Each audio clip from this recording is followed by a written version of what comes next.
Hello and welcome to episode 42 of Just Keep Writing, a podcast for writers by writers to keep you writing. I'm Marshall. I'm Nick. And I'm Will. How we doing, guys? Take two. Hey. Yeah, It's take funny. two is right. Sometimes I like to admit that we may or may not have done this already the day before if we have tech issues. It's just for fun. But anyway, yeah, we're recording this. It's episode 42. I'm stoked to see you guys again, second night in a row. Top of the show. Let's talk housekeeping stuff, dude. We have some events coming up. Nick, go. Boom. We got Surrey and FireCon coming up. Both of those are going to be held in October. It's going to be great. Both are virtual. Well, I know you have a little bit more on FireCon information on that than I do. Can you tell us a little bit more about FireCon and what's that going to be about? They're having their first ever Ignite Awards, so they've nominated for short story, for novels. There's a couple other nominations. I don't have the dates actually handy, but we can put them in the show notes and we'll mention it in the next show as well, because we will have some special guests for FireCon. Yeah, it's actually the weekend before Surrey, and let's not forget Surrey is actually partnering up with WXR as well. So there'll be events for WXR alumni, and so they'll be having their kind of big event during that time as well. So basically, it's coinciding with the cruise, which would have been a mixture of both communities as well. So I'm looking forward to it. It's gonna be a crazy couple weeks. Yes, I'm so sad. I know. You're talking about the cruise, you said? Yeah. Yeah, I'm sad too. But hopefully next year we'll be back to it, right? Yeah. Yes. Hopefully. Yeah. Isn't Tor doing something in conjunction with FireCon to help support that? They're doing a flash fiction e-zine, and we'll talk about it in our next show. Cool. Oh, perfect. More to come. More to come. Yeah. Stay tuned. Stay tuned. So the other thing we need to do, we want to announce to everybody, we have gone back, like we've been talking about the last few episodes, and revisited our Patreon page. So if you were thinking about supporting the show, definitely check it out. We have changed the tiers, we've changed the rewards, and we are going to give a big shout out to all our patrons on this episode, because we owed some people anyway, and we have some new patrons. So we've changed the tiers. There's some awesome rewards, and we've had some folks take us up on some of our higher tiers, which is really, really cool, with daily writing prompts and stuff like that. And Will, we talked last night, you wanted to mention the coinciding with NaNoWriMo, correct? Yes. So the daily writing prompts, when you start at a certain level, you get the daily writing prompts. So it'll be emailed to you. And for today's, which is actually going to be on Friday, it will be actually, I'm just going to give you an old one, and anyone can play with this. So you'll actually see what it's like. The plane is going to crash. There are 50 seconds until impact. A long time. What do the passengers and pilots do with that much time? And then from there, you are going to write a little story. And it's really just meant to be like as a warm-up exercise, or it could turn into a whole short story and novel. I don't know. The idea is that you'll get a prompt emailed every day. It'll be something different. Sometimes it'll build upon the previous day, and you can create. I used to do this in my creative writing class. Every class we came in, we had a new writing prompt, and it would spin out. I actually wrote some of my favorite stories through doing this. So I think it'll be fun for everyone, and it'll especially be nice for Nano, because if you didn't want to write a novel, you could always do something like, I'm going to use this daily prompt as writing a flash fiction every day for 30 days. Or I'm not sure what I want to write for Nano. So let me use these prompts as a way that I can write at least 3 or 4 short stories within a month and make that a goal. It's just really, it's fun. That's awesome. I love it. And so that's at our $25 level on our Patreon. If I'm not mistaken, there's a daily writing prompts, I think. And so if you want to get in on that before Nano, it's a perfect time to do it. So, and that's not all you get for the $25. Oh no, of course not. There's more to it than just the daily writing prompt, guys. So we're not going to give it away. what we should do is direct people to our Patreon, which is a link in the show notes, and you can check it out and figure out what level works for you and support the show any way you like. We'd love that. Shout out time. Shout out. All right. So a big shout out to our longtime patrons and our new patrons and everybody who has been supporting the show. We really appreciate you. So, of course, David Well, we've mentioned on the show before. Thank you for supporting the show.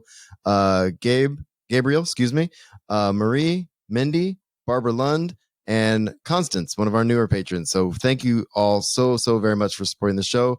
And I hope that since some of you have been around for a while, so check it out and see if anything's changed in your tier and make sure we're fulfilling our promises, please. Keep us in check. I also want to say that the daily writing prompts actually start at the $10 a month. They start there. So at $10, you get the daily writing prompts delivered via email. It also includes a shout out on an episode of Just Keep Writing and early access to the next episode. So you'll usually get those episodes a day beforehand. Marshall's got some work. And I got my work cut out for me, no problem. But like I said, that will all come through Patreon. And so the way Patreon works is I can basically assign things by tier. So if you have early access, if you're on that tier, it'll bounce to your inbox and be a push notification on your phone if you have the app and all that kind of stuff. So definitely check out our Patreon, guys. And if you'd like to support us, we love our community. And any help would help us keep this going a little easier. So thank you. Yeah. And don't forget, if you sign up for Patreon, you get an automatic invite to Discord as well, to be part of our Discord community channel. True statement. So all right. Anything else, guys? I think that's great. Yeah. Right. Let's get this party started. So speaking of the party starting, we've been alluding to what we were going to do on this episode, and I'm going to let these guys take it away in a second. But essentially, our writing group, there's one member of our writing group that is not here, but we took a kind of a deep dive into Agatha Christie's, and then there were none. And this kind of came on the back of Nicholas. I'm looking at your name. Official. I don't want to be that official. This basically came on the heels of Will helping Nick with his work in progress. And he's trying to write a mystery. And we've talked about this on other shows before, but this is the result. And so basically, I'm going to let you guys take it away and what you plan on doing. But this is a really good exercise and was a lot of fun talking about it in our writing group. And we had a little controversy, right? Yeah. There's a little debate. I'll say up top too, there are some spoilers and then there were none. So definitely, if you haven't read the story, keep that in mind. We don't want you to turn it off. We don't want you to turn the episode off necessarily, but keep in mind there will be spoilers. So if you want to read it, it's short, go check it out and then pop on back. So another thing is that on the episode, what you can do is go to justkeepwriting.org and you can actually download 2 different sheets. One sheet is with the actual beat sheet of what the 3 of us kind of came up with the structure for the story. And then there's a blank one. With the blank one, you can actually listen along and fill it in. Or what you could also do is read it first, fill it out, listen, see what we came up with, agree, disagree, talk about it in Discord, or shout out to us on Instagram or Twitter. Okay, let's go into this. Nick, I'll point to you when you're going to come in, okay? Just like the producer that I am. Yes, sir. I'm just glad I don't have a lot to do this episode. I'm going to chime in because I like to talk, but I'm excited to see how this goes, boys. You're not getting out of the letter. Yeah, you're still... I'll point to you too, Marshall. Don't you worry. Oh, don't get me started on that damn letter. Don't get me started. All right, let's go. So, first, a little bit about Agatha Christie's and then there were none. The book is considered one of PBS's top 100 books of all time. The reason that we actually chose this book was because when I was going over Nick's story, he wanted to get the mystery elements really tight. So who else would show us how to get a mystery really tight but the Queen of Mystery herself? And when you talk to genre writers or even people who are more literary, looking back at the way that Agatha crafted And Then There Was None was a lot of work and it was genius.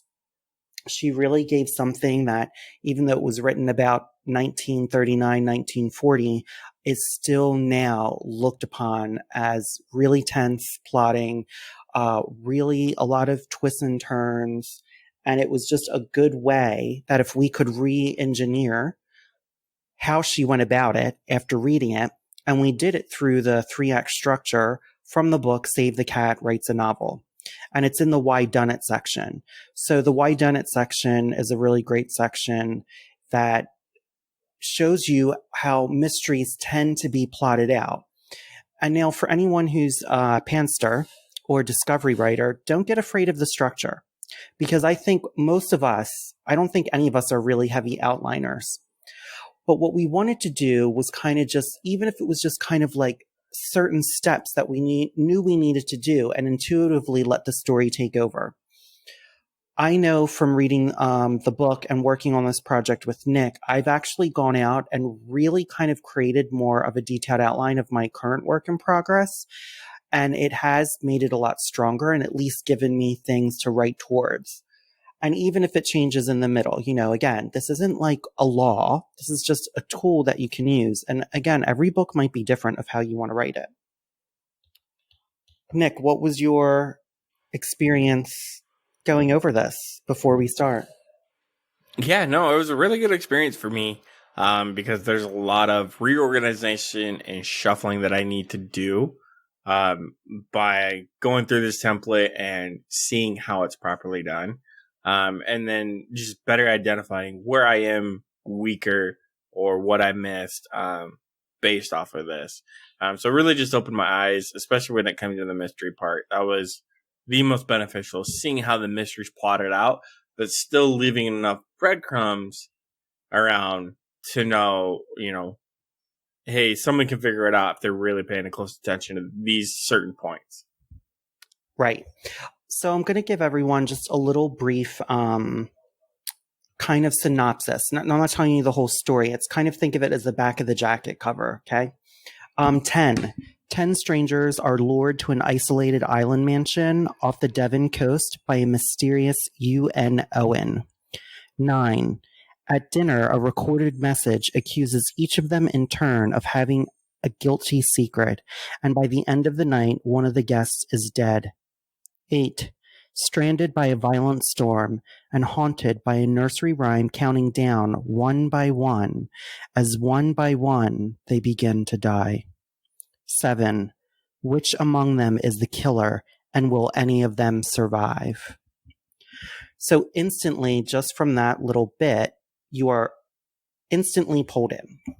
And it's going to open us to Act 1, opening image. And the Act 1 opening image is usually the before snapshot of the hero. And it doesn't have to be a flashback. So the snapshot before is the mystery that is surrounding the new owners of Soldier Island and the reasons that brought each character to the start of their journey. And when we looked at this, we really said it was, chapter 1, sections 1 through 4. And I'm just going to read a part of the first 2 paragraphs so you can kind of see of how Agatha is really kind of building the mystery from day one and really setting the tone of the story with the opening image. In the corner of a first-class smoking carriage, Mr. Justice Wargrave, lately retired from the bench, puffed at a cigar and ran an interested eye through the political news in the Times.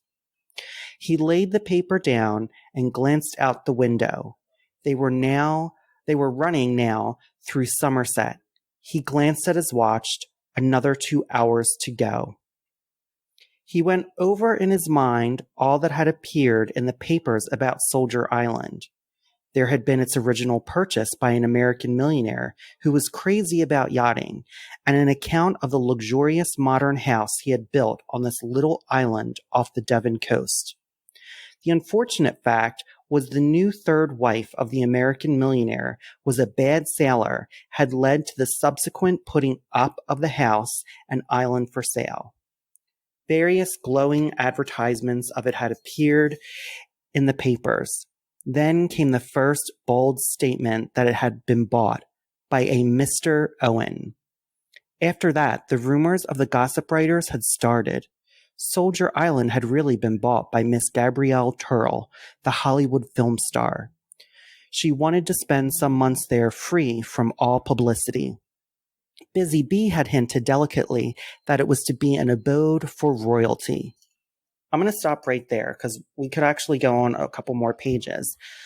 But just through that tense action of like reading of what Soldier Island's about, who's actually purchased it, there is automatically from the opening scene a mystery being formed. Well, and one of the things I think Christie does pretty well with that opening scene too is the fact that every single character that comes in after that has some impression already on what Soldier Island is and what the rumors are around it and who owned it before. So it's in everybody's consciousness. So the fact that they're all there, they kind of know what they're getting into with something else that's changed, which I think she does a really good job. I think that's a really good observation. Yeah, she does do that really good. So just for everyone who's listening, I didn't plan on this, but I'm going to read another part. This is the section 2. It opens up with Vera Claythorne in a third-class carriage with 5 other travelers in it, leaned her head back and shut her eyes. How hot it was traveling by main train today. It would be nice to get to the sea. Really a great piece of luck getting this job. When you wanted a holiday, post-it nearly always meant looking after a swarm of children. Secretarial holiday posts were much more difficult to get. Even the agency hadn't held out much hope. And then the letter had come. And this opens up about each of them had gotten a letter.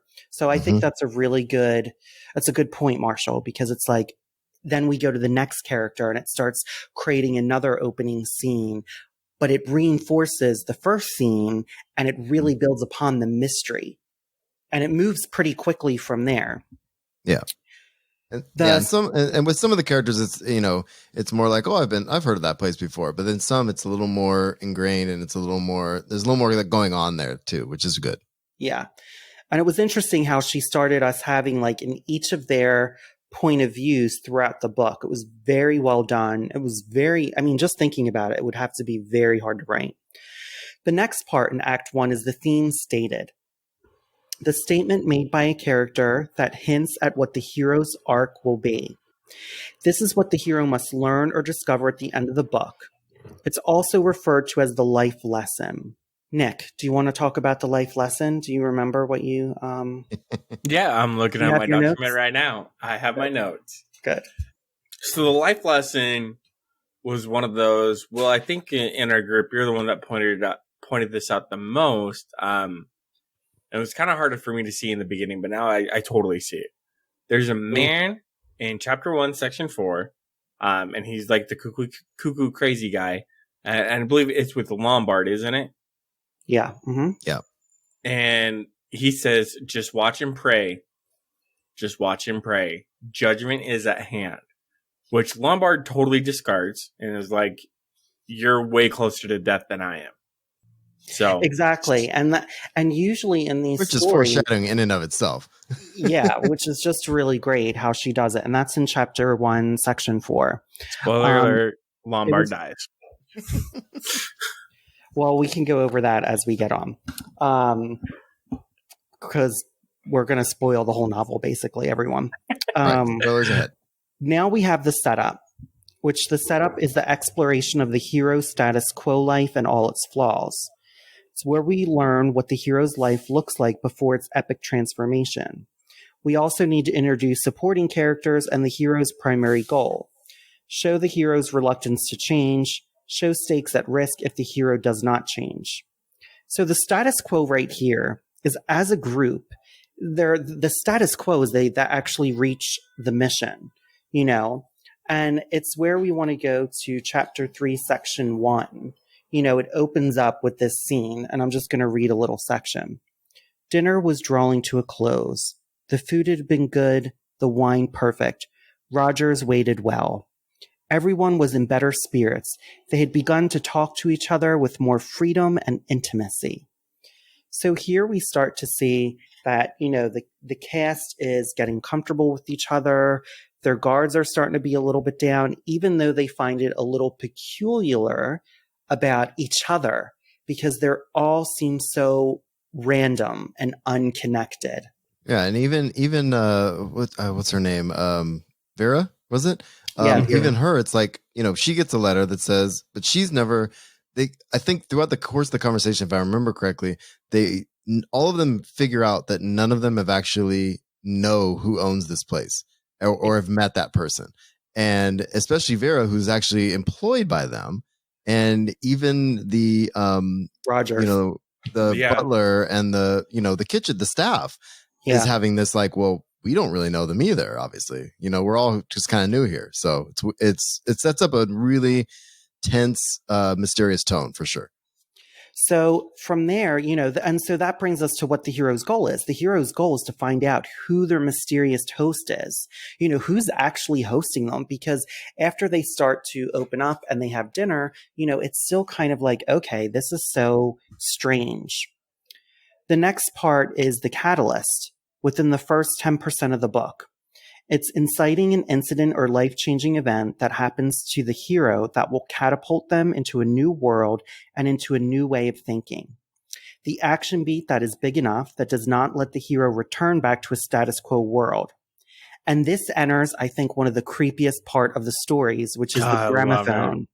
Especially if you listen to it on Audible. Oh my God. Yeah, I want to listen to it now. So I actually purchased the 2-episode series that BBC did on it, and it's really? just as creepy in those episodes. Is it? Because Debbie, shout out to Debbie, was the one who was like, you guys have to watch it because it's really done well. We love you, Debbie. So hi, Debbie. The gramophone, and it's going to start. I'm going to read a section of that, and then Nick, you can take it over from debate, okay? From where? The debate. I'll point to you. When I do this. Yeah, point to me. Okay. Okay. I'm sorry. I'm taking over reading. I like reading. What's funny about you pointing to him though, is that none of us we're all in different parts of the country. And so you pointing to him is like hilarious, because if he's not looking, he's not going to see it. Yeah, that's true. Anyway, go ahead. So, ladies and gentlemen, silence, please. Everyone was startled. They looked around at each other, at the walls. Who was speaking? The voice went on, a high, clear voice.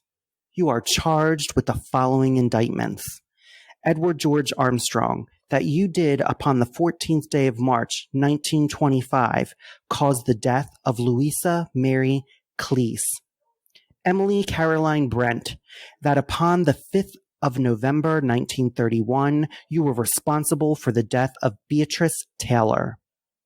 William Henry Bloor, that you brought about the death of James Stephen Landor on October 10th, 1928. Vera Elizabeth Claythorne, that on the 11th day of August, 1935, you killed Cyril Ogilvie Hamilton.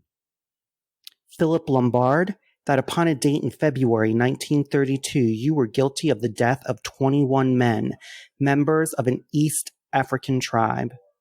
John Gordon MacArthur, that on the 4th of July, 1917, you deliberately sent your wife's lover, Arthur Richmond, to his death. Anthony James Marston, that upon the 14th day of November last, you were guilty of the murder of John and Lucy Combs. Thomas Rogers and Ethel Rogers, that on the 6th of May, 1929, you brought about the death of Jennifer Brady. Lawrence John Wargrave, that upon the 10th day of June, 1930, you were guilty of the murder of Edward Seton. Prisoners at the bar, have you anything to say in your defense? So, and then go ahead, Marshall. What kills me about this is even just listening to you read it and listening to it in the book too. I'm basically talking to listeners right now who maybe haven't read this. If you aren't intrigued enough to go and check this out, this particular moment when this is over, if you put yourself in the shoes of these people in this room, could you imagine like hearing this out of the wall and knowing everybody mentioned is sitting around you, all accused of murder? What the hell do you do next? That scene is so well crafted and so well done. It makes you have to keep reading and find out how the hell they're going to deal with it. It's really cool. I just had to say that. Nick, how did you feel after you read that part? Man, it's one of those you have to, one, take into consideration, I think, the time period that she wrote this in. Obviously, it's also been updated to take out anything that was discriminatory and offensive that used to fit the times, right? And when you read off some of these charges, the two that stand out to me the most are the general setting off his wife's lover to go be dead, to his death, and then Lombard, who killed 21 men that were all members of an East African tribe. Those two stuck out to me the most, and I feel like they were talked about the most amongst the group as the most shameful things that there was. That, you sent a man to his death, like, on purpose. Like, you gave him an order that you knew was going to kill him. Or you killed 21 defenseless members of a East African tribe. You're so despicable. And then the other ones I feel like they kind of glossed over a little bit. Like, well, who's that? Like, oh, she was just an old lady that died in her sleep. Like, Well, those I I feel don't. like were easier to cover up and talk to. I think in the group it was easier to cover up, but I felt like Yeah. what she did really good was internalize specifically of Vera's Right. guilt. I do feel like Emily Bren, I think she was just Bitch. that bitch was evil. Okay, let's just call it as it is. Okay, I'm sorry. she was church lady evil. Okay, it reminds me of And described beautifully too. Just Oh of how my she gosh. sat, how she held yeah. herself. It was amazing. I mean, if Hugh, who must not be named, was inspired by Dolores Umbridge of that character, then I can totally see it. Because when I tell you Emily Brent is this version's Dolores Umbridge, it is full on. I mean, Dolores Umbridge and like Sarah Sanders, the former White House press thing, they always remind me of Dolores Umbridge. But anyway, That's funny. yeah. Sorry, we can disagree politically, everyone. Okay. And we do. Oh, we do. It's just Sarah Sanders. I never thought of it. Now it makes me sad. Yeah, well, now you'll be it's okay. a correlation for dictators. Anyway, it brings us back to the debate. So, Nick, why don't you read the debate? Yeah. So, debate. This is the reaction sequence in which the hero debates on what they will do next, presented in the form of a question. The purpose is to show the hero's reluctance to change. This is a super important piece because it comes right after the gramophone. And my internet hates me. Sorry, I'm scrolling down. All right, you got it. Yeah. So this is where I feel this portion out right. I believe it takes right after the gramophone incident where each character is pointing the finger, saying, "Oh, you're gross, you're ugly, you're disgusting. I can't believe you would do that." And things like that. And they're really trying to find out who actually did what. And this is covered in chapter 3, section 2. So I'm gonna read a section from it because I have my book handy. So this is after the part where we read about all of their guilty charges. The voice had stopped. There was a moment's petrified silence, and then a resounding crash. Rogers had dropped the coffee tray. At the same moment, from somewhere outside the room, there came a scream and the sound of a thud. Lombard was the first to move. He leapt to the door and flung it open. Outside, lying in a huddled mass, was Mrs. Rogers. So just from there, it is like they're stunned. Something happens, and then it instantly moves to all of them debating. They're ready to replay the gramophone in section 2. And finally, Vera cried, turn it off, it's horrible. A disgraceful and heartless practical joke, I suppose. And that was from Dr. Armstrong. So you think it's a joke, do you? The doctor stared at them. What else could it be? So what this really, I think after reading this, I really went through a lot of my work, specifically my short story I'm handing into Uncanny Magazine on September 8th, of what questions do my characters need to have or ignore? What emotions do they need to ignore to build tension? Because that is what that scene right after the gramophone does. It builds tension. Agree, disagree? Well, of course, because and then what? And you read the part. I mean, some of them are going to think it's a joke. Some are not going to take it seriously. Others, especially after right, especially after hearing the laundry list of charges too, they're going to start. The tension also builds because some people, like Nick was saying a minute ago, some people are going to think other people's crimes are more egregious than others as well. So then you get the finger pointing, you get the disbelief, and then you get the now what the hell do we do? And the tension even further builds, which I'm not going to spoil yet, but the tension heightens even more when other things start to go wrong, people start dying. So you can't disbelieve anymore. But at the same time, I love that moment where, oh no, it's just a joke. It's got to be a joke. They're just messing with us. But that's trying to underscore the tension that everybody's already feeling, you know? Mm-hmm. Exactly. So which goes into our next part. Number 6, this is part of the Act 2, break into 2. This is 20% through the book. This is the moment the hero decides to accept the call to action and leave the comfort zone. Try something new or venture into a new world or new way of thinking. This moment that separates status quo from Act 1. So this is a little bit further past the gramophone. This is Chapter 4, Section 2. And this is where their plan starts taking action. They start questioning each other on how they know the host and start putting in some type of safety measures too. And then I just want to point out as well, because it's sitting on my screen, the name for their host is UN Owen. Can anyone else see the word unknown in that little thing as well? Well done. Yep. I don't think I've talked to you guys about it, but I feel like UN Owen is almost like an anagram for unknown. I buy that for sure. And then also, if I'm not mistaken, this is the part too where people start taking on certain roles, and you really start to see people like Wargrave starts to kind of take the lead in the conversations and stuff as well. And yes. Dr. Armstrong is kind of like his right-hand man in a way, being like, oh, well, right. This is just crazy. This isn't like, like it's bad on them. They feel guilty for something.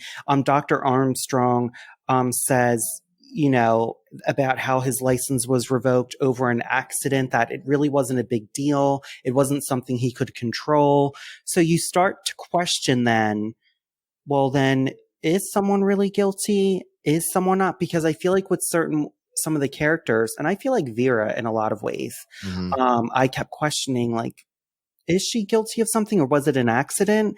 And also, but I always thought Emily Brent, I always knew that. You're not a fan, I know.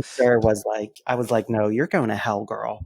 Well, what's also really interesting though too is now that everybody starts to kind of take their roles up, it brings all the things that she hints on when we first see those little vignettes in the beginning.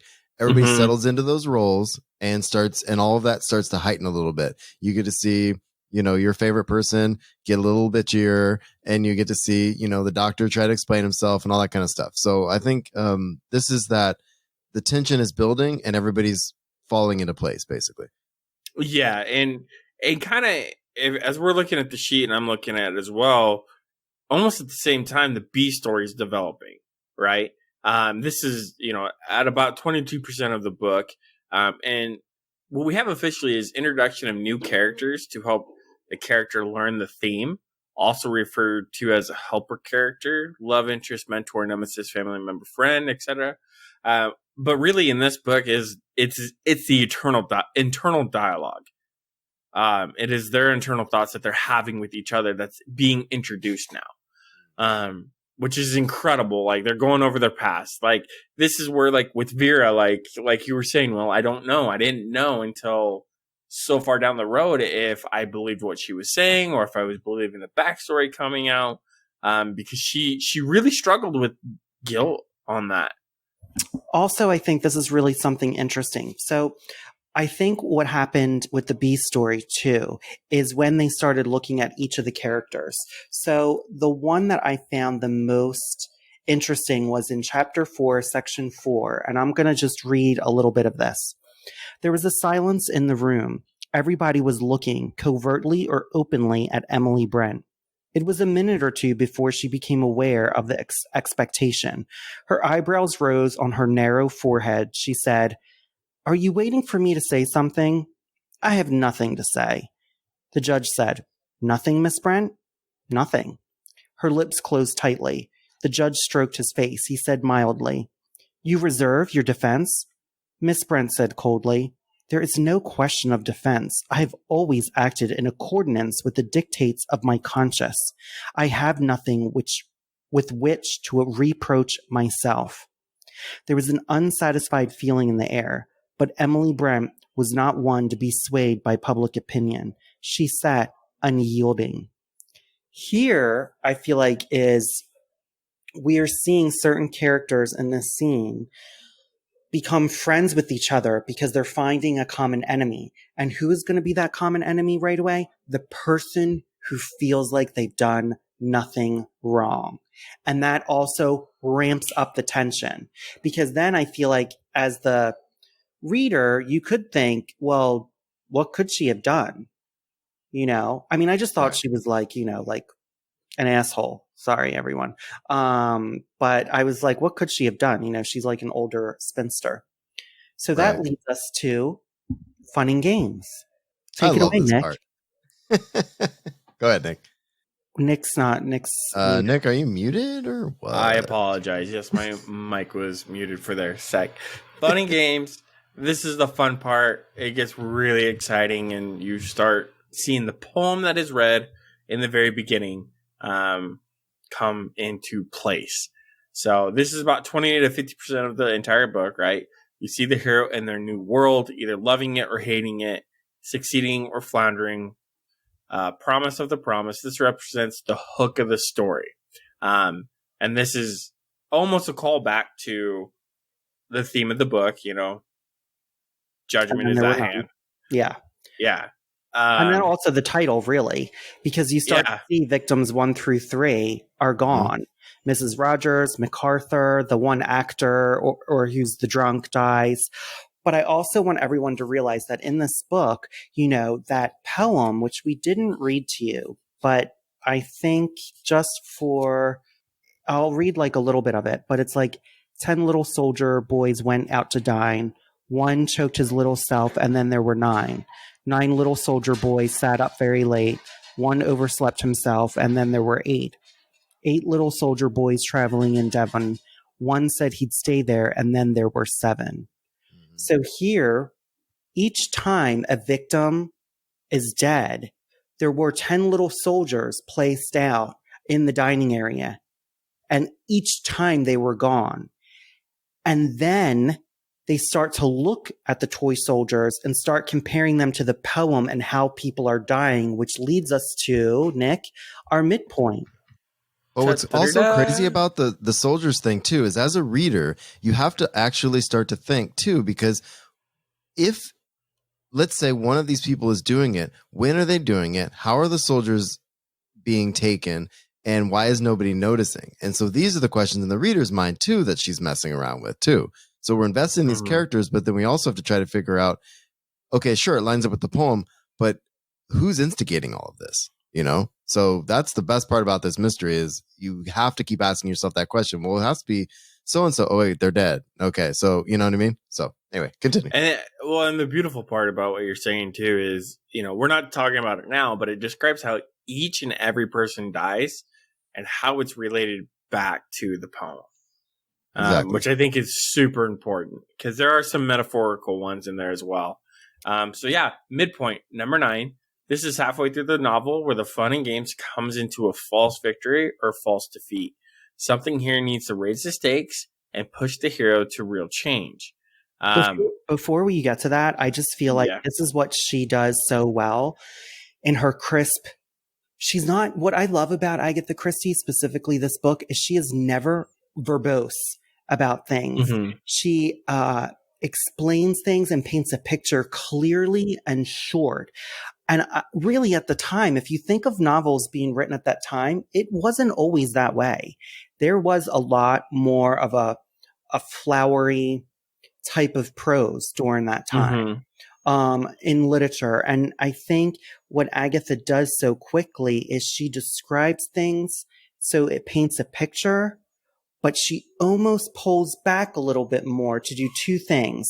Let the reader imagination fill out the rest, but also it creates this quick, sharp tension through the whole thing. And I find that fascinating. Yep. Love it. So, go ahead, Nick, you can finish. Yeah. So the fun and games, it's the internal dialogue and interviews throughout the main plot here.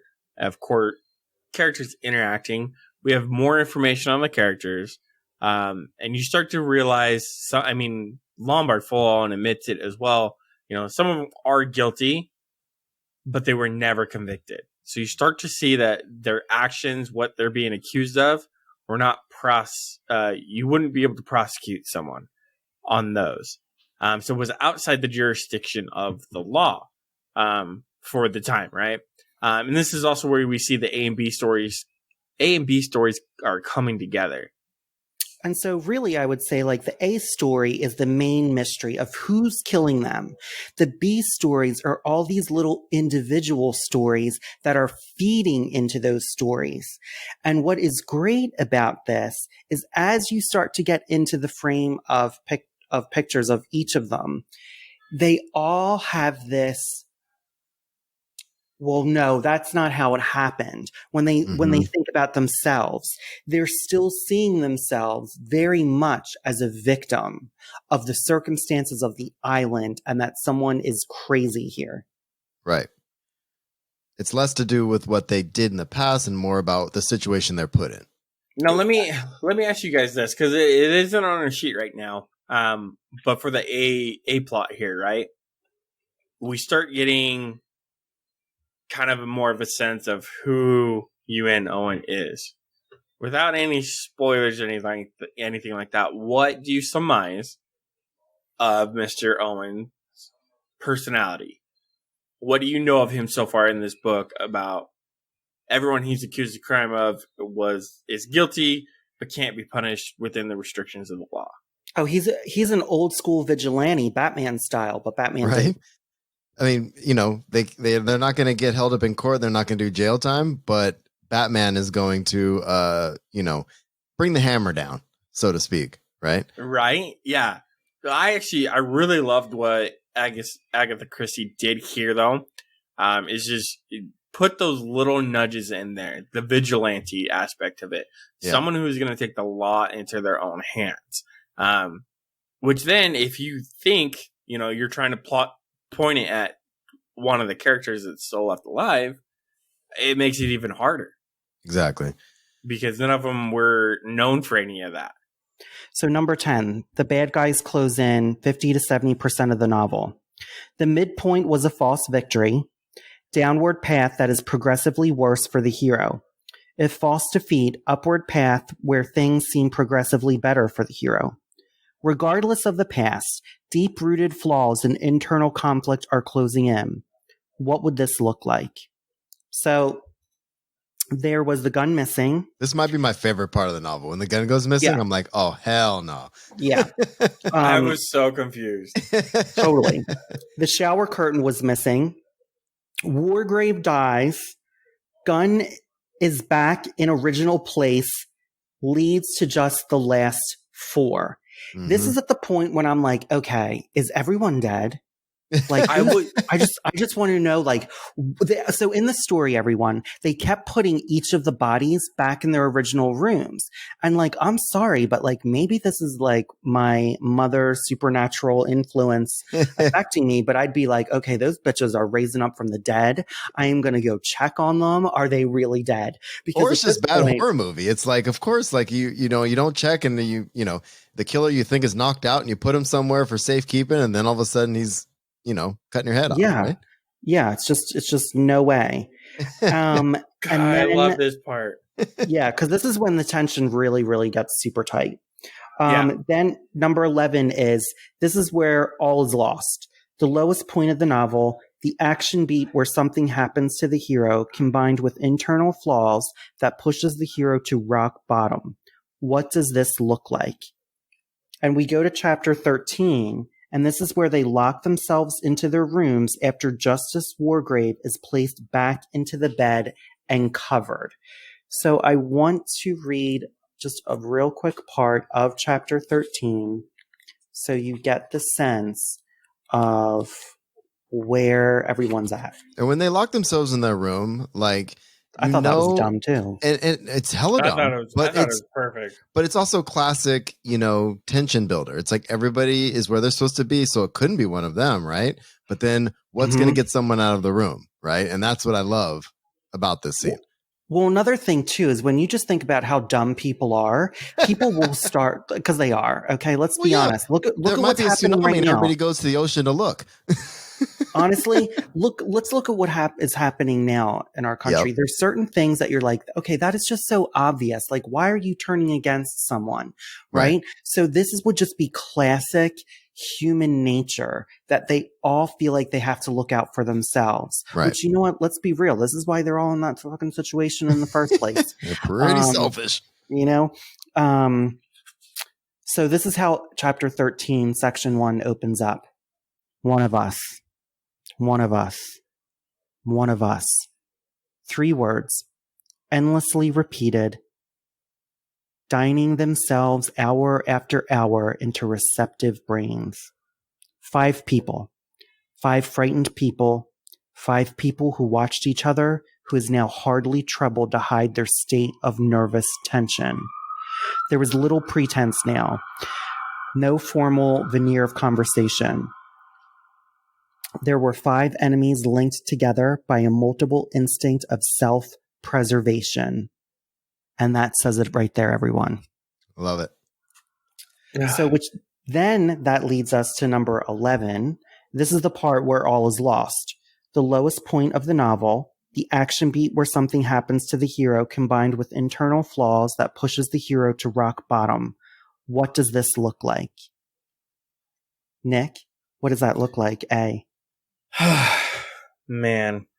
So I got caught thinking to myself of like Justice Wargrave, how he died and all this other stuff. My apologies there. So this is chapter 13 where they lock themselves into everything, right? Justice Wargrave is placed back into his bed cover, rock bottom. Then you start, I believe it's Lombard, starts hearing things. Right. Someone's moving upstairs.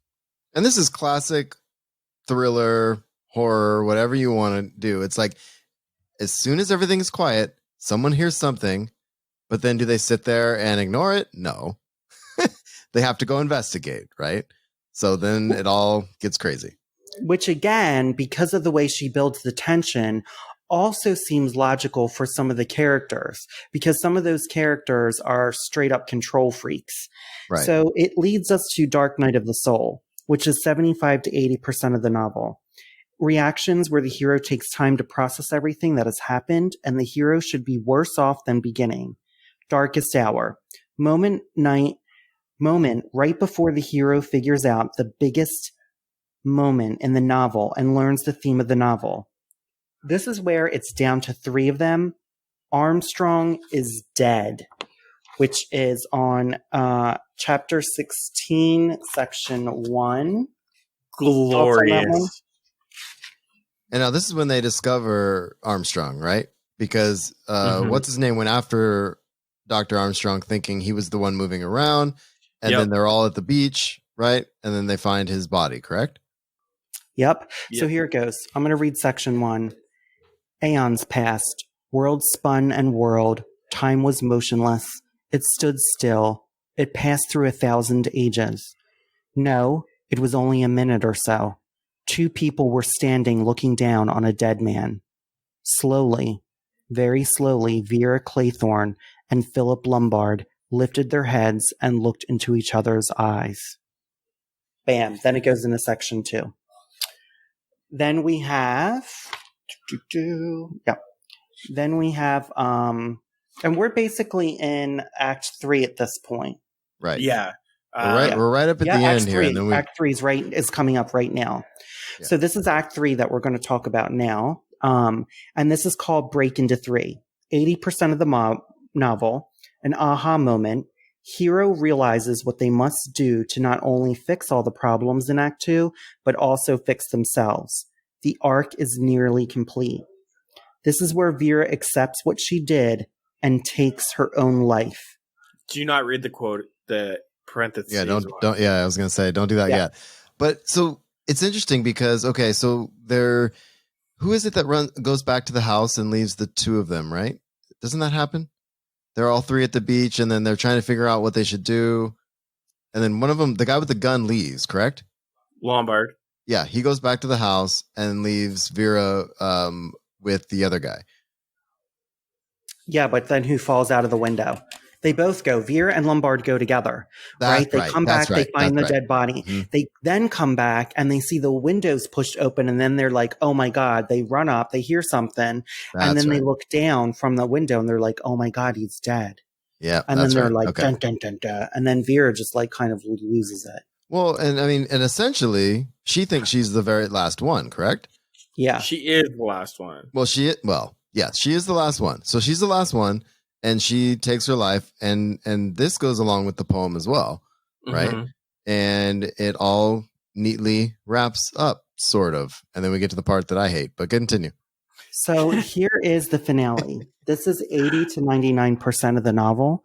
Hero proves they have truly learned the theme and enacts a plan they've learned to break into 3. Bad guys destroyed, lovers reunited, flaws are conquered. Not only is the hero saved, it is a better place than it was before. But now, in this book, the heroes all realize what was happened because they're all dead, okay? Because they all deserve death. Then there comes a scene where the cops are talking over clues and scenes, and it reviews everything with a different set of eyes because they really don't know what's going on. And that scene with the cop, you're like, well, that's actually not what happens. They do a lot of good deduction, in that scene, but it's not really like what actually happened. And this leads us to the biggest conflict between the 4 of us. Yeah. Because think we're about like, this. no. I want to go back to the cops super quick before we get into the controversy. Mm-hmm. The cops, I think what you said there is really important. And I think Agatha Christie does a good job on this. She makes the cops competent. She makes them basically come to a conclusion, the only conclusion they could based off of what facts they had. Right? And I think this is why I have a hard time with the last part. But anyway, I do like the cops. I think they do a good job. But then we get to the final. So go ahead. Yep. And the final image is 99 to 100% of the book. Mirror's opening image. Snapshot of who is the hero is after going through his epic and satisfying transformation. The letter that is read by Wargrave. So it was Wargrave the whole time Spoiler. Who was setting up all these murders. And I'm just going to read you a paragraph because this will just get you into the mind of Wargrave. And it completely interconnects with the beginning because he was kind of like, I'll say this word later. From my earliest youth, I realized that my nature was a mass of contradictions. I have, to begin with, an incurably romantic imagination. The practice of throwing a bottle into the sea with an important document inside was the one that never failed to thrill me when reading adventure stories as a child. It thrills me still, and for that reason, I have adopted this course, writing my confession, enclosing it in a bottle, sealing the latter, and casting it into the waves. There is, I suppose, 100 to 1 chance that my confession may be found, and then, or do I flatter myself? A hitherto unsolved mystery will be explained. Now the boys, Marshall and Nick. I'll take boy. And then our friend Brian. Hey. I'm 41 years old. I'll take boy anytime. It's fine. Okay. They were really like, I hated it. I didn't like the letter. It could have just been left as is. And we can talk about that. But I personally thought the letter was a nice wrap up, and also that Wargrave was basically a serial killer. And I 100% agree with that. I honestly like the thing I think that bothered me is I don't read a lot of mystery, and I think I got hung up on the fact that and I have I saw the modern was it Murder in the Orient Express, the redo or the reimagining or whatever they did a couple years ago. And at the end, you get the detective solving the thing and pointing at the convicts, the convicted, the guilty party or whatever. And I just felt like that was kind of how mysteries went. And then I read this and I'm like, okay, so without this letter, nobody would have known, including the reader, what would have happened. So I just felt like it was just kind of like, well, I have to explain it somehow, because she did a really good job of not explaining it and keeping it really good and mysterious. But then I get this letter at the end. And I just felt like I was just kind of like, I don't know. It wasn't as satisfying for me, but that's probably my, inexperience with mysteries or whatever. But the reason I really liked it is because every single one of them was an unreliable narrator. Oh, yeah. But which they I were like. all really interesting. Yeah. And this is what another thing is, I don't think we really liked any of them. Maybe Vera would be the one I'd closest to like, but we didn't really like any of them, but she built the tension of so much of the who did this and why are they doing this, that moved the plot. So I felt like looking at it from a character perspective, right? Like of writing, it made me look at what I'm writing right now, which is like a space opera heist. But it also made me see that, you can have some very unlikable characters if you can raise the tension properly. And I think I agree with you. And I might be coming around just a little bit, because if you watch a mystery TV show or movie or something, at some point you're going to, as the viewer, right, you're going to see the events play out unbeknownst to the characters. Right. And I feel like that's exactly what this letter does, is it basically says, hey, if you didn't figure it out, here's how it all went down. You know what I mean?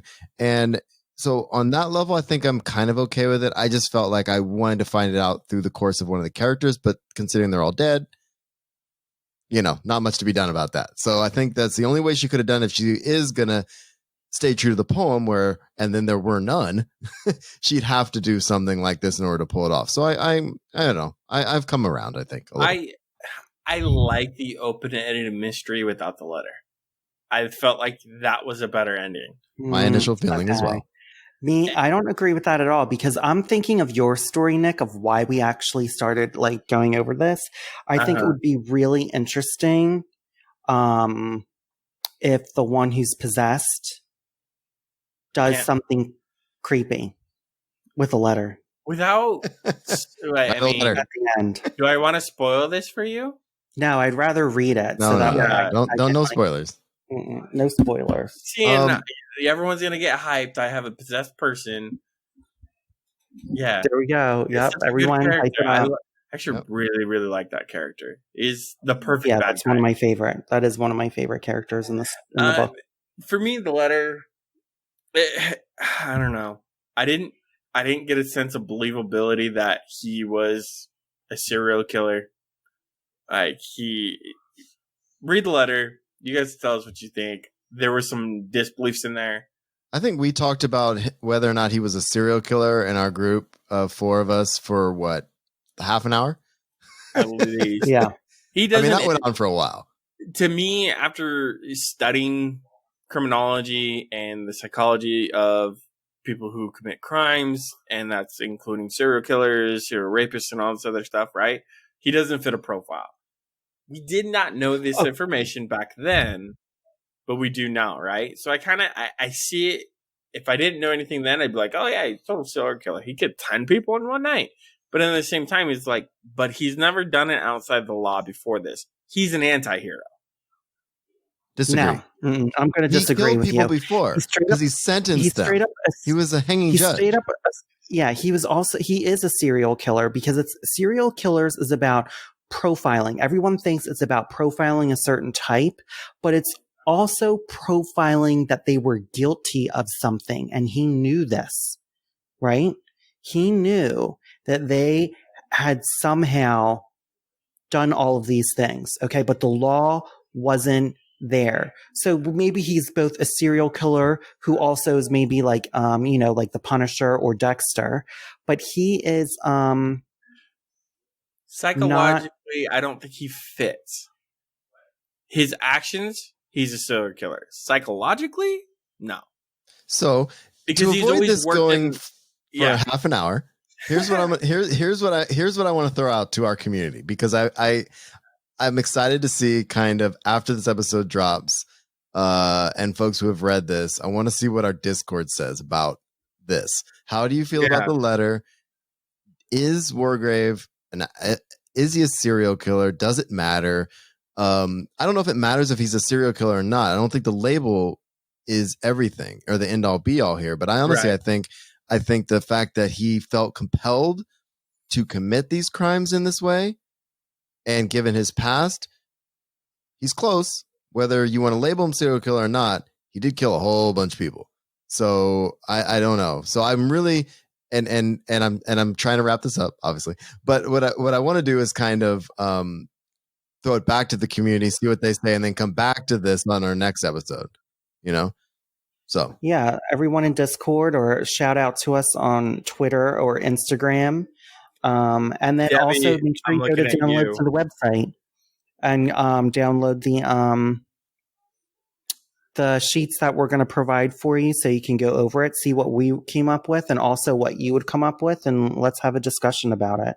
And we'll have links to that stuff in the show notes too, because do we need the what was it, the cats thing, and the other stuff in the show notes as well, in case people want to check that stuff out. Yeah, absolutely. Yep. All right, guys. Debbie, I think I want to say you did a good job, Debbie. What'd you say, Nick? I expect to hear from you, Debbie. Oh, Debbie. Just go ahead and chime in. We'll see what happens. Let's do it. All right. Anything else for this episode, boys? I feel like it's going to be Debbie, Constance, and Jesse. All right. The bet's out there. Let's see if they chime in. Yeah. We'll come back with your guys' feedback on the next episode that's not an interview. So let us know what you think. Read the book, and engage with us. Check out our Patreon and all that, and we'll see you all next time, I guess, huh? And just keep writing. Just keep going. Just keep writing, for God's sake. Do it. This has been Just Keep Writing, a podcast for writers by writers to keep you writing. Check out our website at justkeepwriting.org. You can find links to our social media and Discord channel in the show notes, as well as any other links mentioned during the show. If you want to support the show, the best way to do that is patreon.com/justkeepwriting. Thanks for listening. Now just keep writing.